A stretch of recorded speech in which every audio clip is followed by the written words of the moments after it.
Доброго вечора, друзі. Дякую, що пригласили. My name is Anatolій, as was introduced. I'm a professor at Toronto Metropolitan University.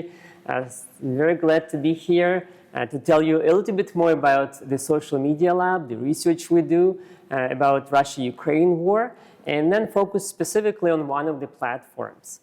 But before I get into the Telegram, I also want to briefly tell you a little bit more about Social Media Lab.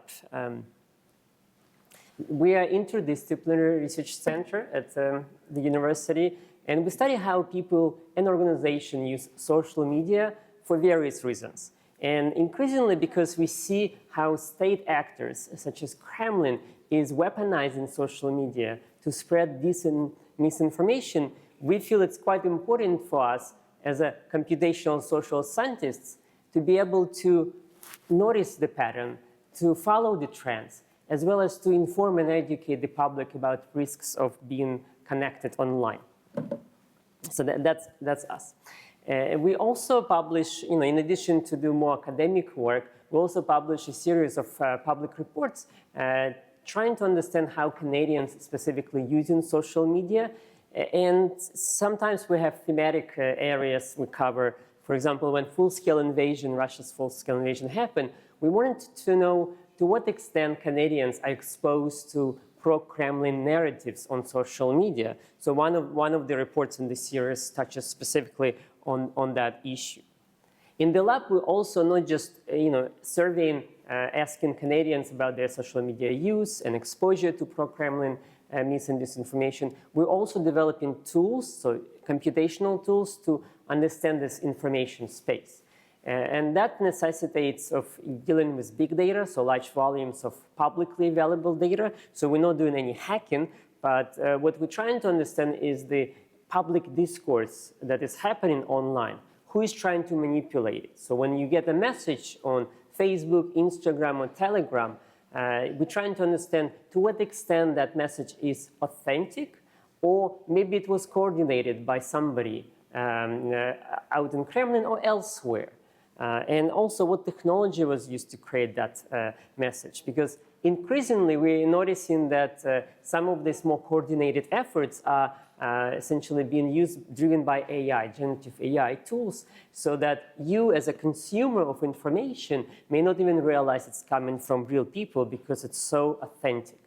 And so one of the kind of research projects that we developed, and it's called conflictmisinfo.org. So it's a kind of research portal that combines various research fundings, but also we're consolidating different fact checks about Russia-Ukraine war. In fact, earlier this year, to my surprise, Russia actually, when they sanctioned me and my colleague working on this particular portal, apparently I cannot go to Russia, visit Russia, not that I was planning to, but that's part of the sanction that they announced in January against 28 Ukrainians, me including. And so in that sanction was interesting, they cited Conflict Misinfo portal, this information research portal, as a reason for being sanctioned by Kremlin. And so I said, okay, then we're doing something that Kremlin doesn't want you to know, doesn't want you to listen, and we need to do more of it to show the truth behind some of the messaging that is circulating online. So there you have it. So it's a compilation of different resources as well as the computational tools that one of them capturing all different fact checks. So there are many journalistic organizations looking at what's happening in Ukraine or in Canada, but related to events in Ukraine. And they're doing fact checking, but they might not be in Canada. And so what we did, we created a tool that automatically collects all this fact check around the world related to Ukraine and Russia-Ukraine war, and then automatically translate it in English and Ukrainian. So it's all kind of in one place. You can look at some of the claims. You can see what's the status, is it false, misleading, and sometimes some of the claims are truthful. So, well, this is one of the claims. So what happens, a lot of campaigns like this with pro-Russian or pro-Kremlin narratives, they would be trying to tap into recent news. So in February, for example, Epstein files were such a big news everywhere, here in Canada and in the US. So some of the fake false claims around the world circulating generated via pictures, supposedly Zelensky with abstain. But this is, of course, fake, and a lot of fact checkers fact check as a false. So in addition to the fact check claims that we have external resources, educational games, we're trying to kind of approach it holistically, because for some audiences, information dashboards like this will work, but for others it may be overwhelming. So we're trying to cater different resources for the youth, educational games to kind of inform, to develop digital hygiene skills so they can protect themselves when they're online, when they encounter mis and disinformation, not just about Russia-Ukraine war, but on other topics, including financial scams. Because in fact, once you pick up those digital hygiene skills to recognize what's false, what's not, what's uncertain, you can also apply it to multiple topics, multiple domains.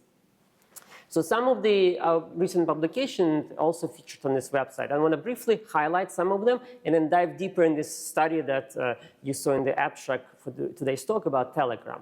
So one of these recent studies, kind of when the full-scale invasion started, we surveyed 1,500 Canadians from coast to coast and showed them some of the common mis and disinformation claims about Ukraine that Russians were trying to propagate. For example, that it was Ukraine that caused the war to start.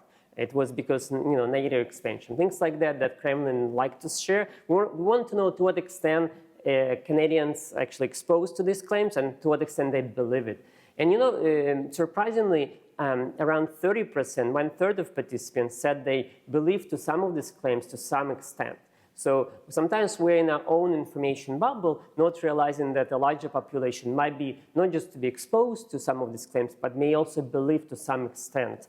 And so following this idea that, well, not idea, but the fact that some people who are following news online, that's what studies showed, they're more likely to believe pro-Kremlin narratives. We try to design a system, how can we kind of prevent the spread of mis and disinformation? The idea that if you flag a particular message being false or misleading, fewer people will more likely to reshare, repost.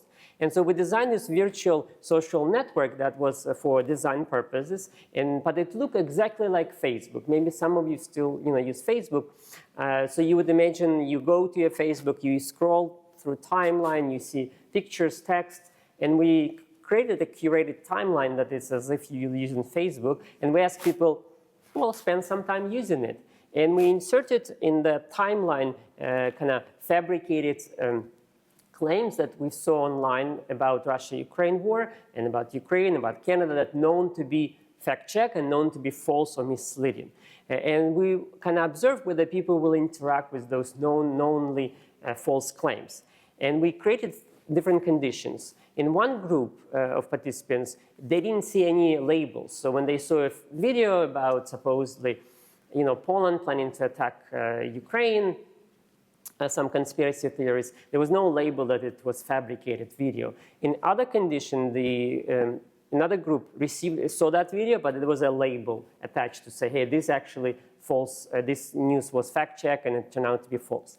And the third condition, it was very strict label where sometimes Facebook would put a blurry picture. They would cover up an image when it's known to be false or misleading. So the idea was to test which of these conditions reduce the spread of mis and disinformation, kind of as a preventive strategy. And in fact, social media platforms don't like to have very strict content moderation policy. So this third condition, you maybe see it's like blurry image here. So platforms don't like that. They've done some of it during the COVID-19 pandemic for known conspiracy theories, but for other topics, they shy away from it. So what we demonstrated that, okay, social media platforms, if you don't like cover up claims that are knownly false, that require users to click, oh, I want to see it.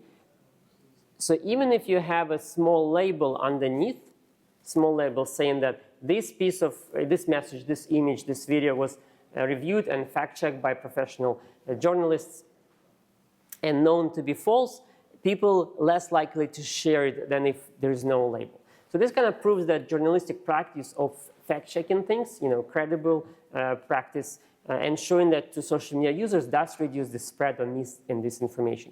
Unfortunately, social media platforms kind of going away, going a different route. They don't want to invest in this type of fact-checking, and unfortunately, we're going to see fewer and fewer examples of a particular conspiracy theory and false claim circulating online being labeled as such. So what it leaves us is that we have to protect our community, ourselves, and be informed social media users. And certainly for some will say, well, I'm not online.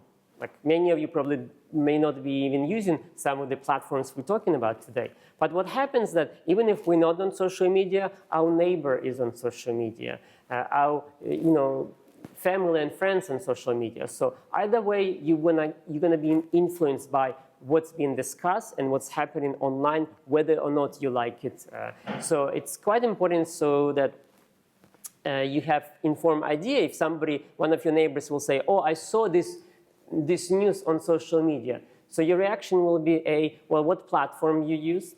B, who actually shared that news? Is it a credible source or just random TikTok video?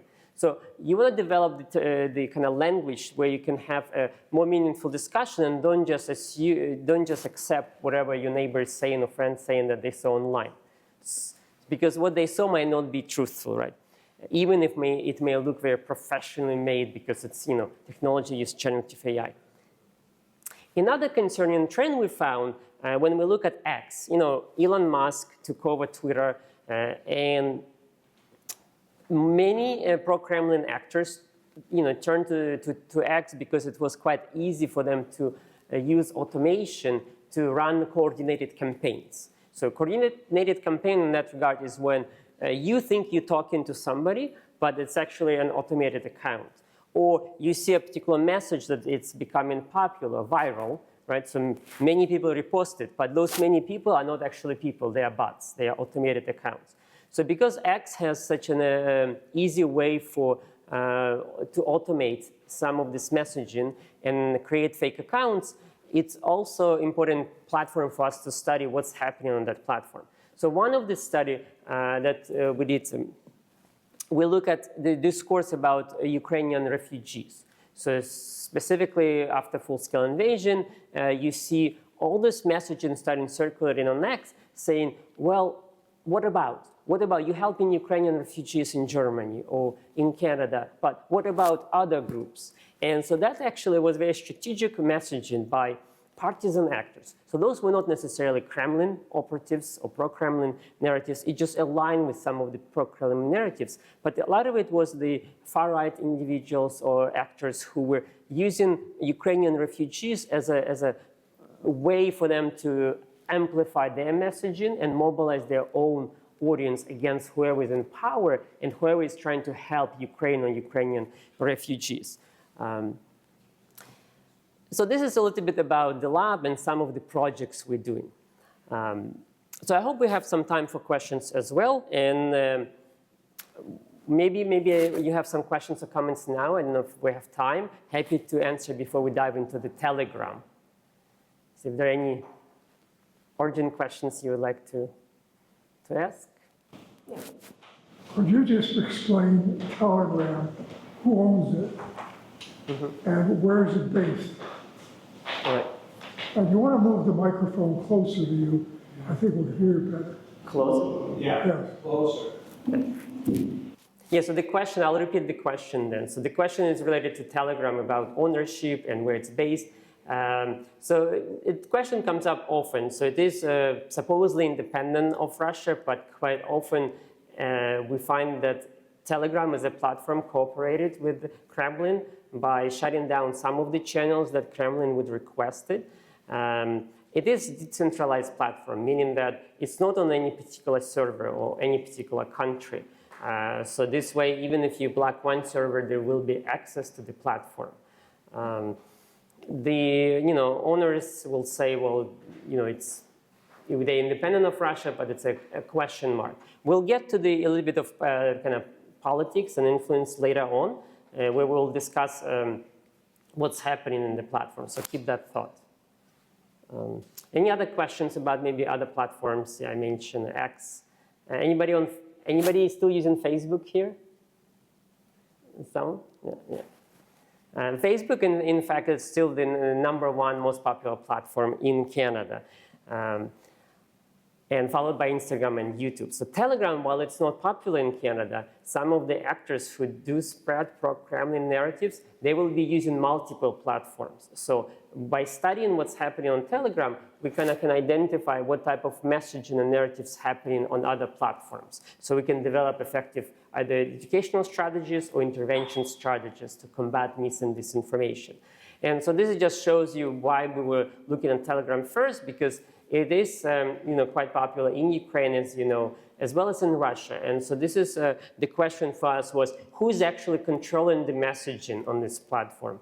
I know many rely on Telegram in Ukraine for news about war, the front line, what's happening, but can you trust what's happening, what's been posted?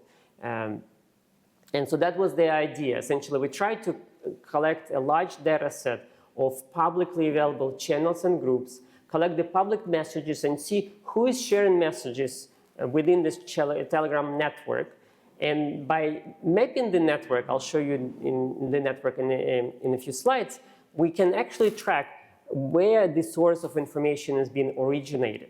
Because most likely a person might be following a smaller channel that they think it's pro-Ukrainian channel, but then once in a while it may be strategically posting certain messaging to discredit somebody, Ukrainian government, a particular office in Ukraine. And so the question is where that messaging coming from. So by tracing essentially how messages spread on Telegram, we can then pinpoint the potential coordination of some of these channels. So if you haven't used Telegram, it's similar to Facebook in a way that you have channels where you have one account holder. Sometimes they can be co-moderated, but essentially it's a broadcasting platform. You can follow a channel, but there's very minimum opportunities to discuss with other people who follow the same channel. And then there are groups, just like Facebook groups, where you can have a group of people joining the group, and sometimes they're private and sometimes they're public. In our case, we only look at public groups, but even by just looking at public groups, it was quite informative to see how that messaging and information spread happens. So I briefly kind of tell you a little bit about our methodology. Coming from academia, it's quite important for us to establish how did we collect the data so that we can demonstrate that the conclusions we draw from actual data and not just random observations. So I'll tell you a little bit about data collection from Telegram as a platform, and then tell you about this method of mapping the network, how information spreads. So the collection, actually, the Telegram has a mechanism usually developed for developers. So if you develop a cool application or game to work with Telegram, there is a protocol that you can adopt. And so researchers also use this protocol to collect publicly available messages. So again, we're not spying on people using private chats. We don't even have access to it.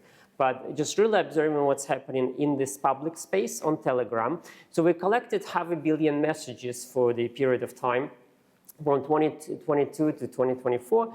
And that was a large sample to understand the patterns. Because if one channel repeatedly shared the same or different messages, but from the same channel, you can kind of see there's pattern there. And then you can see who is else sharing that. And so by tracing the shares, one channel shares a message from another channel, we can build this snowballing effect. That's called snowballing sampling. It's when we started with the 177 channels, when we know in advance those channels talk about Russia-Ukraine war.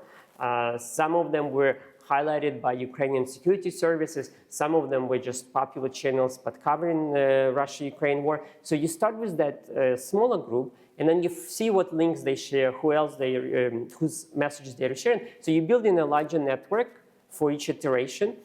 And just give you an example.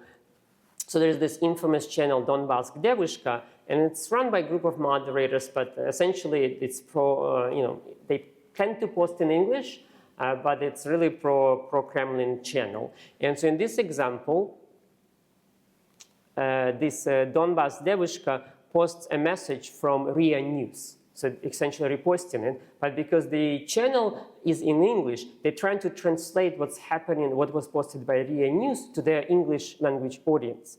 So you can see they reshared in Russian, but then they added their own piece translated.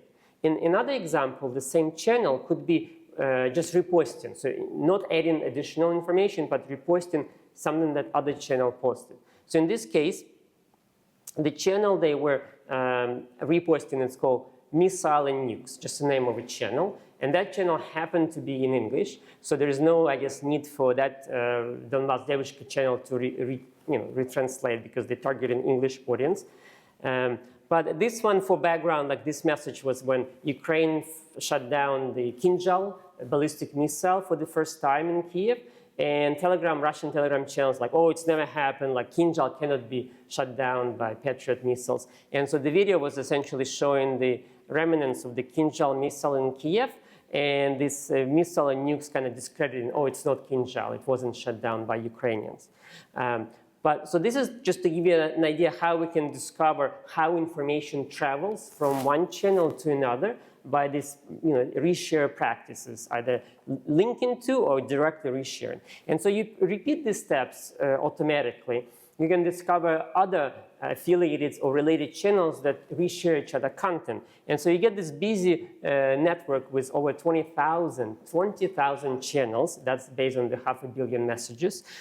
And then what's happening essentially, you create this network diagram. We call it network diagram, but there are 20,000 dots. So you don't really see each individual dots because they're so close to each other. But what it tells you essentially, there are some groups of channels on Telegram that tend to reshare their own content. So it's a kind of information bubble.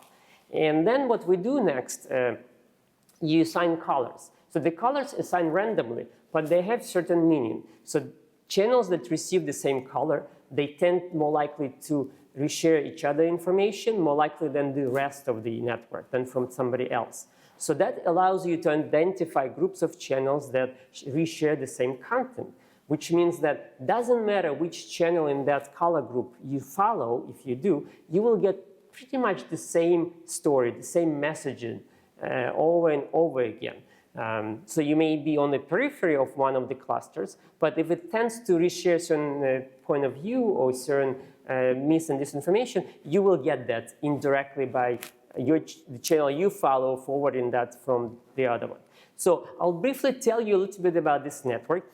It's like when I teach, this is part of the social network analysis methodology, when you understand the connections between channels or between accounts. So when I teach this topic in my classes, I'll say, every time we see a network for the first time, you have to kind of think about Google Maps. We all learn to recognize how to read Google Maps, right? But when Google Maps first came about, we have to learn how to navigate it, where's up and where's down. Same with network visualization. So for you, it may be very abstract, beautiful picture, but from data analyst side, this actually tells a lot of story. So I'll try to translate a little bit, tell you a little bit about this kind of storytelling, but based on data. And the story goes like this. See the purple color? So look at the network. So this is the grouping I label as 1, and it's really a group of channels around Zelensky account. So Zelensky has, as you know, presence on multiple platforms and quite active on those platforms. Usually, he and his team repost the same content on multiple platforms, which is a common practice. And his account has many followers. But you would imagine that he would dominate this information space, so everybody will get that message. Well, in fact, the Ukrainian cluster is the only one here, the pink one, and it's kind of on the periphery. Like visually, you can see it's not in the middle of the network. That tells you a lot. So it's not on the most information pathways, as we say.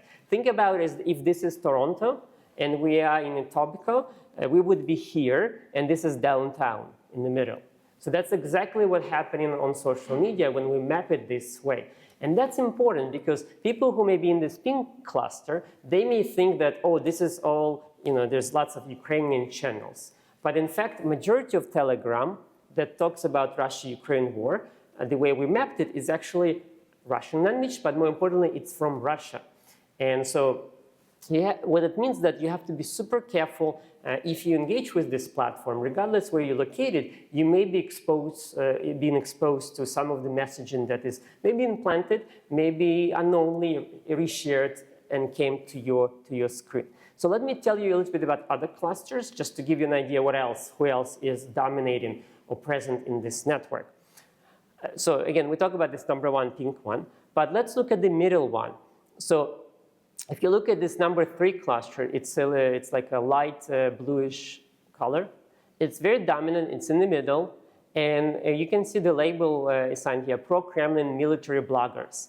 So essentially it's a new kind of type of actors that emerge, especially during the Russia-Ukraine war. You have certain moderator of certain groups that supposedly give you like the latest information from frontline.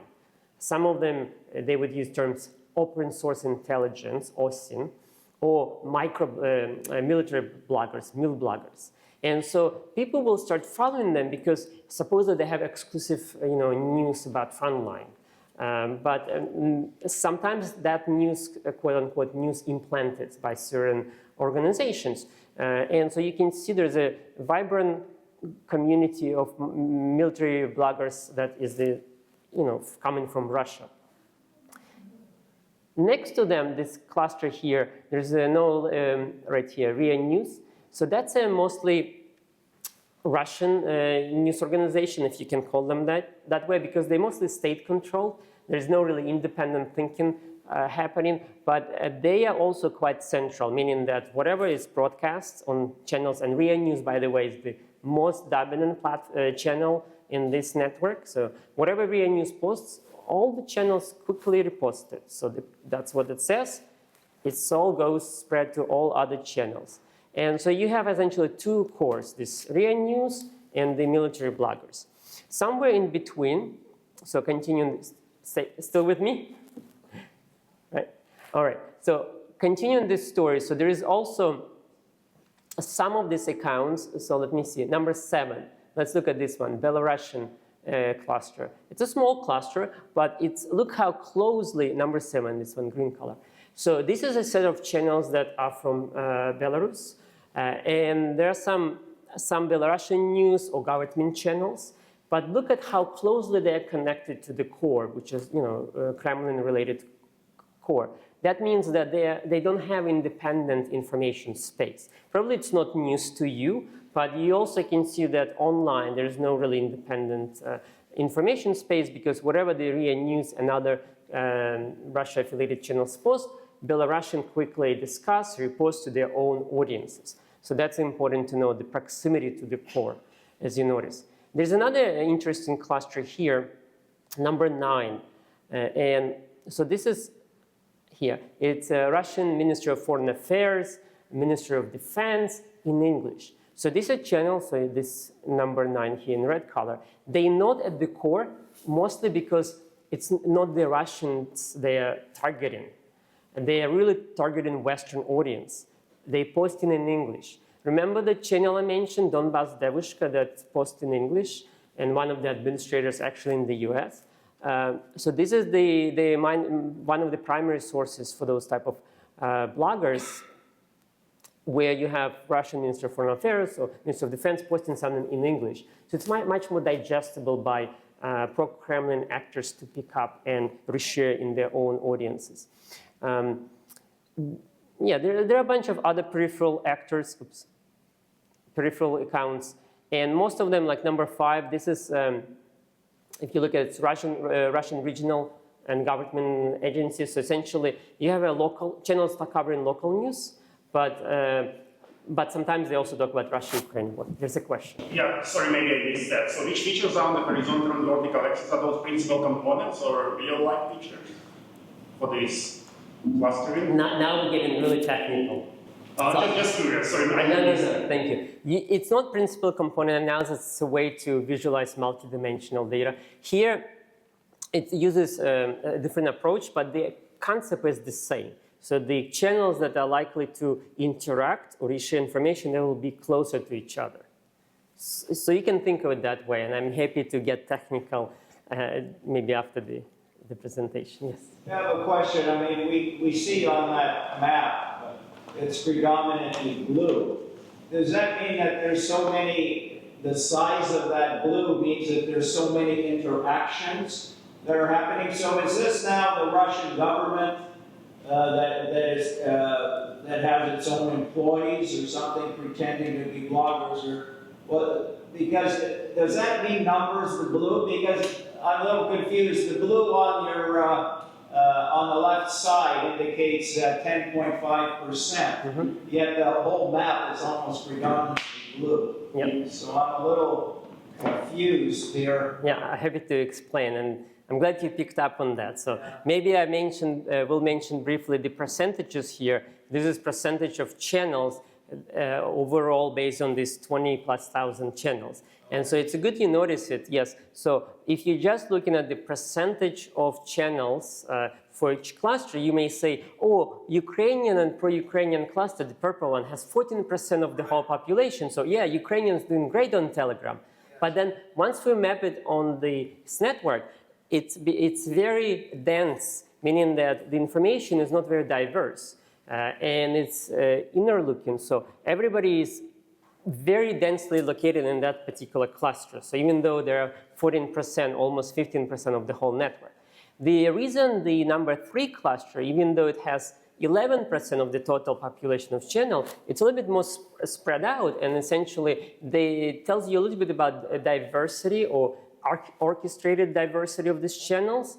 So they sometimes repost in this channel, sometimes they repost in that channel. So that actually makes it quite challenging for a user, even if they inform consumer of information, they may see most of the time, oh, this is entertainment news. And then once in a while they're bombarded with certain messaging from some of these channels. So it's a perceived kind of illusion of diversity, yet once we visualize it in a map, so while they're clustered, they're a little bit more spread out than more dense cluster for Ukrainian. Yeah, I'm glad you noticed that. So some of these channels would have messaging on say entertainment or some other sort of topics or something, where the Ukrainian one would be strictly about the war or something. More strategically, aligned with the war politics.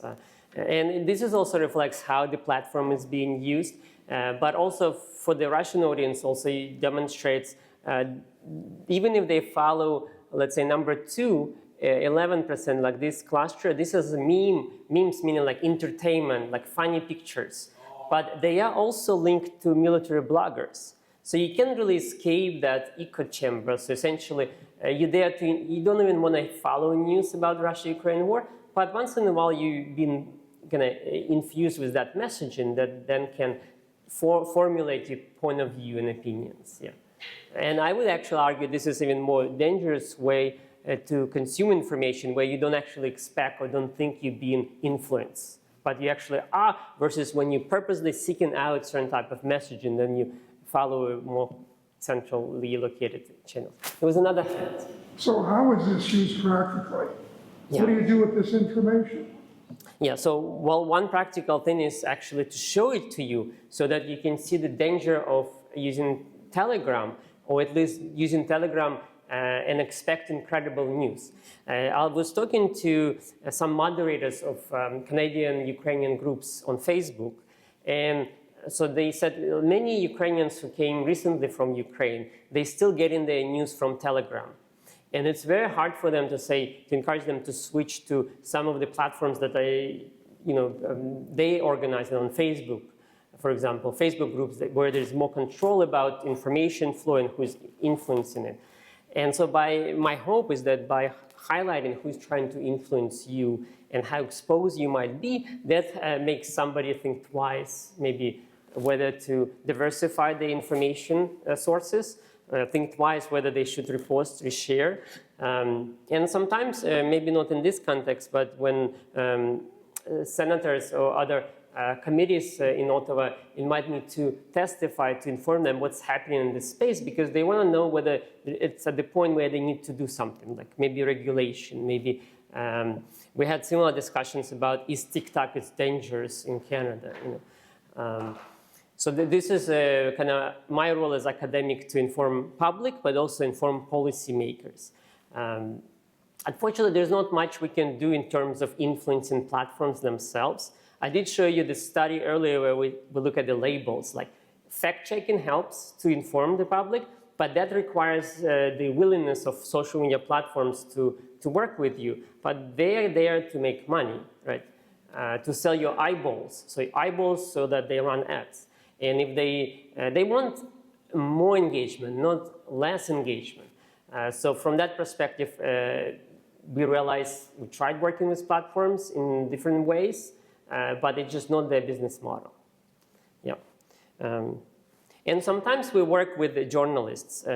Perhaps when we're working with Canadian and Social Media Lab as a, a Canadian research establishment, we are focusing on first and foremost in Canada and how Canada can build resilience against mis and disinformation here in this space. And many journalists, they want to cover the risks and danger of some of this mis and disinformation, maybe state-sponsored and sometimes financial schemes, but they might not have technical and data skills. So we would work with journalists to kind of uncover some of this. And for example, most recently during federal election, we were looking at targeted political ads. Who is running political ads? Who is trying to target us? And we work with Toronto Star on some of the data analysis stories where maybe somebody is trying to split vote by paying money to advertise for both, like, two different parties. While it's not illegal, it's a bad practice. So by working with journalists, we're hoping to put spotlights. How many Canadian users use Telegram? Yeah, Telegram, as I mentioned, is not the top 10 platform. In fact, when we do every other year, we surveyed 1,500 Canadians. The top 10 I mentioned, Facebook #1, Instagram, YouTube. So Telegram, we don't explicitly ask because it's not top 10. But for us, it's becoming an important vector of disinformation where we can discover what kind of narratives being tested. It's a test ground for many of the campaigns. And what's important here, I want to highlight this section. So we talk about some of the red notes where these are the Ministry of Defense of Russia, Ministry of Foreign Affairs Russia, who are posting in English. So we wanted to know how that information gets out maybe to other platforms, not just Telegram. And so by looking at some of these channels in this area, these are the mostly Western far-right influencers who happen to use Telegram, but they also are using other platforms, many of them in the US. But you can kind of trace the information flow where they're getting news perhaps and then going to their YouTube channels. And YouTube is top 3 platform in Canada. So directly or indirectly, you need to explore multiple platforms to understand how that happens. But thank you for very informed questions. I appreciate that. Yeah, any other questions about the networks or how we use it to interpret the data? We'll come back to Telegram. As I asked you at the beginning, who owns Telegram and where is it located? My research indicates it's located in Dubai, and it's owned by 2 Russians who were thrown out of Russia. And I don't know where they are now. So is that still valid? Mm-hmm. Well, that's what's happening. So Durov does own the Telegram, and they claim to be independent of a Russian government. Is that the question? Part of the question? The fact that they are based in Dubai means nothing really, because, like I said, it's a decentralized platform. The servers may be around the world. The users certainly are around the world. And the danger or concerns about this platform has very hands-off approach to content moderation. So it's known to say, well, you can post whatever you want. And so that's in part why Durov got in trouble when he was arrested in France last year. So that was related to the lack of content moderation, perhaps about child pornography and other type of content that authorities were concerned about. But it's a known story about Telegram. So to me, it doesn't matter where the servers are hosted. It can be anywhere. It's what's actually happening on the platform. Yeah. And we see that it's been actively used and weaponized to push certain type of messaging, in this case, pro-Kremlin narratives. And so that's quite interesting because recently we see how Kremlin is trying to block access to Telegram because they are perhaps afraid that it can be used to inform their own citizens about some of the things happening or Russia doing in Ukraine. But yet, looking at this network, it gives me a sense that Kremlin has a good control of this information space. But they still worry, and so it's likely that it's going to be Telegram will be completely shut down, at least for access in Russia. It hasn't been announced, but we see the trends. But at the same time, it's more likely to be continued use by the operatives to influence opinions around the world. So we have to continue kind of be vigilant and continue tracking the development in that space. Yeah. Any other questions? I think I lost my laser, but I guess that's a sign. Not just a laser, I can't even progress anymore. But this is one of my last slides anyway. So the idea was to show you how we approach, how we study social media and this information space, looking at not just what is being shared, but how it's being shared. Because one day it's one claims, something about abstain, but the other day will be another claim. So what is important is how this network is organized or reorganized. And over the last 4 years of the war that we were observing, it's been quite stable in a way that, yes, new channels may appear, like some channels may disappear, but yet there's very strong sense that it's quite coordinated and orchestrated in that way. And it's really hard to do if it's just really decentralized in the democratic independent platform. I see once in a while the news, perhaps as a democratic country, it wouldn't be that democratic to completely shut down a particular platform. There could be other reasons why it's not shut down. In terms of whether Ukrainians are aware of this, it's harder to say, well, for us here in Canada, we're in a safe country. Whether looking at this, we shouldn't be using Telegram. But then when Telegram is also being used by official Ukrainian sources to inform the public about, the Shahed drones waves, the bombings, and how to protect themselves. So you wouldn't necessarily, at the time when you need to survive, worry about risks of being exposed to Kremlin claims, because you're using Telegram to inform yourself, to keep yourself safe. But I think there are ways the Ukrainian government can emphasize the use of other more secure platforms to share some of those timely messaging.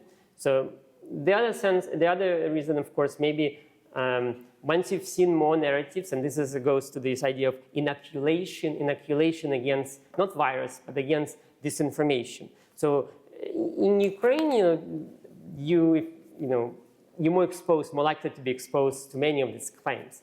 So perhaps people more inoculated to that versus people who are in the West who may not be seeing the same patterns, the same messaging over and over, may be more susceptible to that.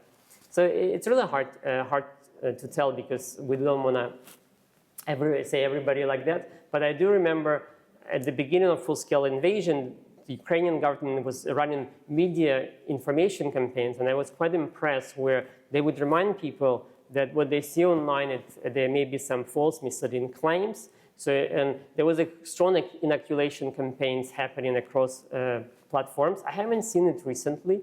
I've been closely following some of this messaging, but I think it needs to be updated or repeated again. Because as any inoculations, you need to repeat it to develop that resilience. Why? Because new technology is here, and it's called generative AI, as you may all heard about it. And with generative AI, it's much easier to fabricate something that might be looking like coming from Ukrainian authorities, and make some of the channels in purple to reshare it, or hack some of the channels, because that's another tactic. You hack authoritative channel and you put the information you want, and during that time, followers will think it's true, and they will keep spreading. Yeah. A lot of this is assuming that the users, I don't know if it's assuming, but the users of Telegram are getting their primary information through the platform.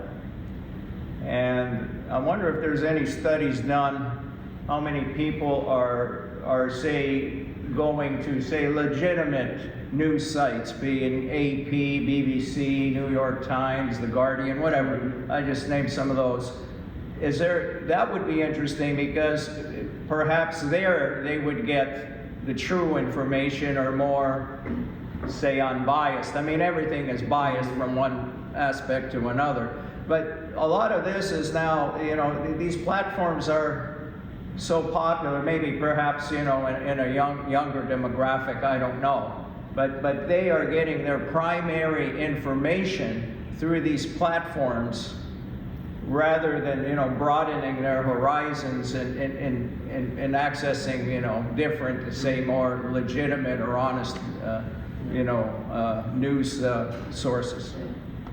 So I scroll back to this study I mentioned earlier where we surveyed Canadians and we asked not just about Telegram, but in generally, where do you go to get news about Ukraine, so Canadians? And one of the options was social media. And then we showed them a common claims that Russia made about Ukraine that were fact-checked as false. And we said, do you believe this? Have you seen this online? And what we found, there's a strong correlation that if you're getting news from social media, doesn't matter, Telegram, YouTube, or other channels, you're more likely to believe in pro-Kremlin narratives. And so we kind of combined it with other studies that not we did, but other scholars, media scholars did, looking how populations in Canada and around the world, they're tracking the reliance on online news is going up. So as more people moving online, we see the trend that they will be more likely to believe in false, misleading claims.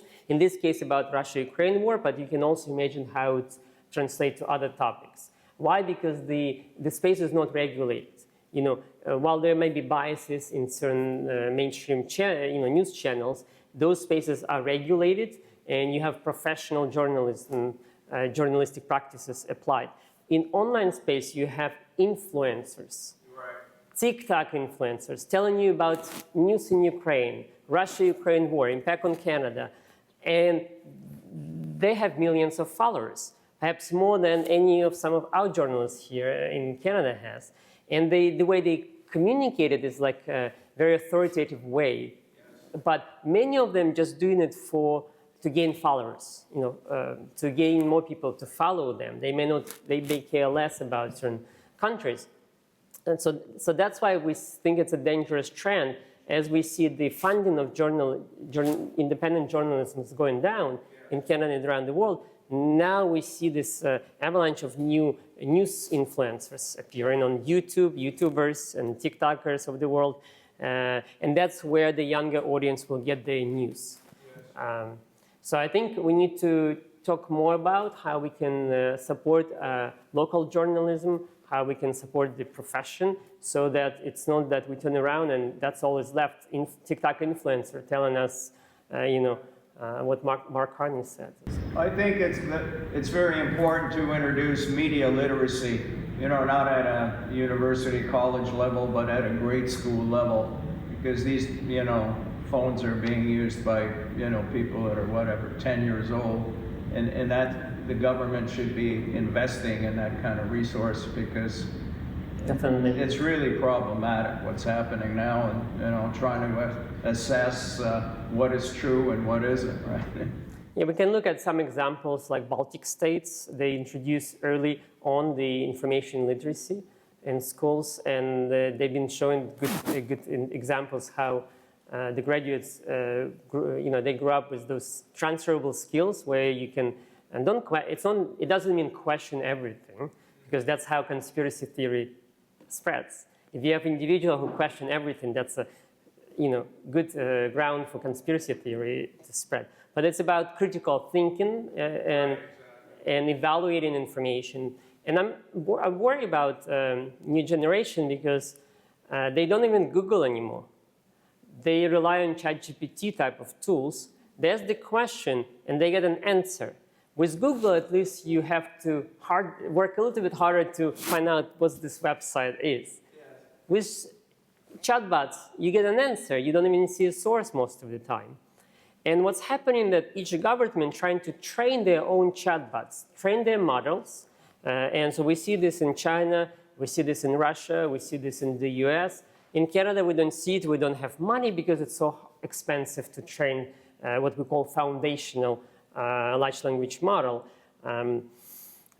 So what's happening essentially, whoever is going to dominate that space of large language models, that's going to be built into many devices and many applications. And then you get even more biased view of the world, because people will ask questions and they will get certain answers with certain perspectives. So it goes a little bit more beyond the literacy. So at some point, it's, how do you cross-check something where there's no even link to a website? Yeah. It's a big challenge of this time. Yeah. Actually, so we have a foundation model in Canada as here. Please. And I looked at the study and pretty much we compared a bunch of the foundational models towards the biases of the war, and here was the least biased. So Canadian LLMs, large language models such as Cohere, that's probably the only one who is really a foundational model as compared to the last models in the US and China. So that's why we are not that bad here in Canada. So Cohere is doing a good job. So it's less biased towards and it's most. So how would you build on that and expand the footprint of models like that in Canada? Basically what we do, we now try to generate the synthetic data, and in synthetic data you don't introduce biases, and still you do it according to the preferences of the company who is training those models. So that's why we'll definitely see, especially Chinese models are definitely biased. US models are getting biased because OpenAI to the large extent and Anthropic to the less extent are resisting or less resistant to the Trump administration. But that's an interesting ecosystem, and potentially we can look at the ensembles of the LLMs and a bunch of other things. It's an interesting game that is going on right now from my experience. Yeah, so what I would be interested in seeing, let's say, a little bit more transparency what training data sets are used to train some of these models. And many of them would turn to Wikipedia and Reddit, which is many pages US-centric. So even if you are looking at Cohere companies, so I wonder how much of US-centric content is there. The other issue, let's say Wikipedia, it's a great resource, but now it's been a lot of fake pages being set up in a way to influence some of the models that they may not suspect. They collect the data from Wikipedia, and then it becomes an answer somewhere. Yeah. But sounds like you're doing quite relevant work. I'd like to chat more with you in that space. So thank you for the note, for the comment. Yeah, thank you, everyone. Дякую.